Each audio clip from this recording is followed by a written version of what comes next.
Good morning, good afternoon, good evening, Fabulites. I've got questions. What opens with Veronica making threats, and what closes with Mama Rose making good on a threat that she made to Jim Cryer? If you guess the haves and the have-nots, season 14, episode 17, elevator 7, then you're correct. Thank you so much for clicking on the video. I'm Angela. The channel is Be Fabulous You, and I hope that you're going to be sticking around for my recap review commentary. Let's jump right in and see how we got from opening to closing. Okay, so we're picking up where we left off at the hotel restaurant. Veronica has joined Erica and David at their table, and Veronica is threatening Erica. She's following Erica and David into the elevator because they decide they're gonna leave because they ain't got to put up with this mess. It's elevator 7. I asked that, and it turns out it is. And as they attempt to flee her, you know, she locks the shuts the elevator down and blocks the way to the controls, the elevator controls. And she says, "You better not touch me," to David and Erica. And Veronica, "I'm not moving." And then Erica, "I'll move her." And then Veronica, "I'll press charges against you." And then David, "I have a restraining order against her." And then Veronica, "I'll move after I make your life a living hell." And then David, "You're already doing that." And then Erica, "Don't worry, baby." And then Erica knocks out the elevator camera. And then Veronica grabs Erica's hair. And then they're fighting, and David is trying to keep them apart, and he getting just hit from all sides. And then security comes on. "Elevator 7, you okay?" And David, "We're stuck." Veronica, "Help me! Stop hitting me, David!" Erica, "Stop hitting me!" And then the doors open, and Veronica throws herself on the floor, yelling, "Please don't hit me again." And then David shields Erica as they get off without any contact with Veronica. And then security comes, and Veronica is getting herself together. And security is like, "You want me to call the police?" And Veronica is like, "A little late, aren't you?" Okay, so then we're with the president-to-be, Charles, and 2 women, and Landon, and they're preparing a speech. Landon is kind of like, "Use this language is stronger, blah blah blah blah blah." He's fine-tuning the lingo from senator level to presidential level. And then Charles, "Landon, what's really going on with you? Leave us," he says to the women. And then Landon, "Have you vetted this Candace?" And then Charles, "Have you?"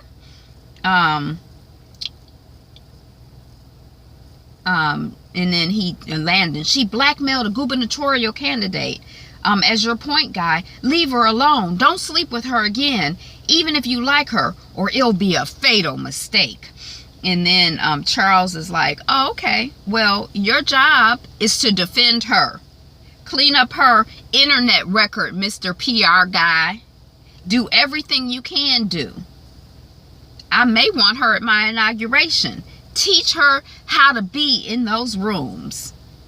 That's all, Landon. You're dismissed, because Landon is showing pictures of Candace as an escort and on the internet and stuff. He like, "You the PR guy. Clean that mess up." Okay. So then Landon goes right out into the hallway. After the president-to-be done told him what to do, he do almost the total opposite. And he calls the popo, I think it's the popo, and he's like, "That woman you're looking for, Candace Young, I just saw her, room blah blah blah blah blah at the blah blah blah hotel." Landon. Okay, so then we see Anna and Wyatt at Wyatt's, and Anna is like, "You know, what's up? You know, I have all night. My job is to be here to listen.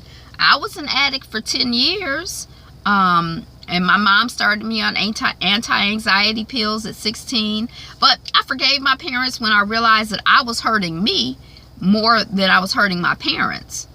Are you trying to hurt your parents, Wyatt? They seem to love you. Who loves you now that your sister is dead? My parents were addicts in the slum. I felt like an inconvenience to them too. And then, Wyatt, "That doctor has quite a racket for what he charges." And then Anna, "I'm worth it. Your life is about to change for the better." So then we see the phone ringing, or hear the phone ringing, and Jim is driving and he's getting a call from Mama Rose. What's up with his face? I don't remember him getting beat up or whatever, but I don't know. Mama Rose, you find my guy? We haven't. Jim Cryer, not yet. I'll find him. Be calm. We don't need to run down favors. We have each other's backs. And then Mama Rose, you are out of favors. I am sending you a message. You are out of time. I'm pissed. You'll see. And then as Jim calls Oscar, he's leaving a message because Oscar doesn't answer the phone. Answer the phone, Oscar. We are out of time. That's Jim Cryer talking to Oscar's voicemail. Bella's standing on the porch. She ain't want to come out. She wants to come down with me, but she ain't want to come out. So I'm watching her. She only chirped once, and now she kind of chilling. She used to, and when we lived in Mississippi, she'd sit out on the porch for hours just by herself, and then she'd bark if she wanted to come in, or, you know, she's a country dog. Okay, then we see Hannah at jail, and she's, you know, talking to the cop receptionist type, you know, person. And she's like, can you at least tell me what he's here for? Talking about Benny. No? Well, is there an Officer Justin Lewis here? And then she, you know, Officer Justin comes. Officer, my son is in here. Can you help me? And he like, who, what, huh?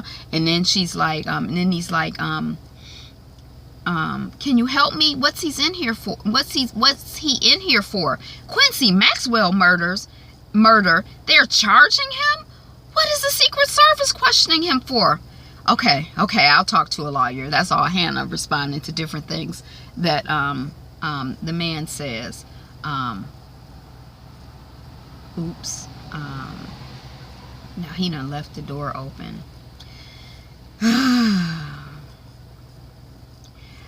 So then she calls Catherine, and she's like, they're talking murder and the Secret Service is here. And Catherine's like, stay calm. I'm on my way there with a lawyer. And then we see Benny with a man, and, you know, in a suit or whatever. And Benny's like, I'm not under arrest. I can go. It's an emergency, please. I need to talk to my mom. She's outside. How long? And then the man is like, you are under federal restrictions. Use my phone. And then Benny calls Hannah, and he gets her voicemail. Then he calls Mitch, and he's like, I'll be there. Mitch is like, I'll be there for your mom as soon as I can. I'm at the restaurant with grandmom. Something heavy is about to go down. And then Agent Davis, that's the one with Benny, is like, you are being railroaded. You got some enemies in high places. And then we see Erica and David in bed. They done finally did the do. Okay, then David is asleep, and Erica's getting her phone and going into the bathroom. And she's calling Candace, or Candace called her, and Candace is like, you know, I need a phone. And Erica's like, oh, well, what room are you in? You need a phone? What room are you in? What room are you in? What room are you in today? Because Candace is like, I'm waiting on a client. I'm in a room in a hotel. I'm in a different room every day. She's not really answering the question. And then Erica's like, I wanted to tell you in person what happened with Veronica. And Candace is like, where are you at? Who are you with? David, he's asleep. And Erica is like, I put him to sleep. He can't hear me. Okay, I'll get off the phone. Because Candace is like, look, I didn't help you get this far. Don't be messing it up talking on the phone with me. Then Erica peeks out, and David is still asleep. Or is he? I think he is, but I don't know. Okay, so then we see Wyatt and Anna at his place, and they're playing cards, and they're talking through, you know, why not to get high, because, you know, he like, I really want to go get high, and she like, well, why would you get high? Why, you know, whatever. And then she's like, well, what do you like to do for fun? And he's like, get high and sex. And she like, well, we not doing either of those. And he like, oh, you thought about it. You are hot. You single? And she's like, you know, you are in recovery. You hoping to change one addiction for another. You need a healthy addiction as a replacement, like going to the gym. I tried to commit suicide. Thank God I failed. Yeah, for me too. And that's what I think he's saying, for me too. So then we see Jeffrey, and he's meeting up with Landon in a bar. I don't know if they were meeting up on purpose, but anyway, they hook up in the bar. And what are you doing here? Oh, on that guy's campaign. You don't look okay. About Candace, right? Okay. What are you doing here? Oh, so Jeffrey is like, what are you doing here? And Landon is like, I'm on that guy's campaign, the one who's going to be president. You don't look okay. It's something having to do with Candace, right? You know she's wanted for murder. Getting you getting a double? Okay, maybe I'll get lucky, Landon is saying to Jeffrey. Still pining after Wyatt? Or you in a drought? You don't want to water my garden? That's Landon still trying to seduce Jeffrey. He got real aggressive with him. I'm just joking. Relax. Have a seat. Why are you so stressed? I have a confession. You were the best I ever had. Ever. You were amazing. I think about you all the time. Then Jeffrey leaves and Landon follows him. And that Jeffrey's milkshake, he be bringing all the boys to the yard, don't he? They just, woo, love them some Jeffrey. Okay, Jeff. And then on the elevator, Landon is all over Jeff trying to get at him. And the camera is turned to the side. So I think it's still elevator 7. And then he follows Jeff to his room and he's all on him. And Jeff opens his door. And who is in the bed but Officer Justin? And he seems to be naked. And then we see a van driving down the street and it drops this big old something piece of meat wrapped in saran wrap on the ground. And I think somebody might see it or whatever, but then we zoom in on it and we see it's a body. It's like a mummy body. And it wears a sign and it says Jennifer Salazan, Cryer victim. So that was the DA that Mrs. Cryer killed. So that was the haves and the have-nots. I thought it was a pretty good episode. You know how this show is. It's a soap opera. And the timing is weird. But it's good enough entertainment. Thank you so much for watching, commenting, liking, subscribing, sharing. Thumbs up is the same as liking. We're working on 150 subscribers. So if you are a subscriber, thank you so much and welcome back. If you are not yet a subscriber, come on, join the Fabulites. And welcome if this is your first time joining me. That's what we got. Today is the best day ever, and you know what I want you to do.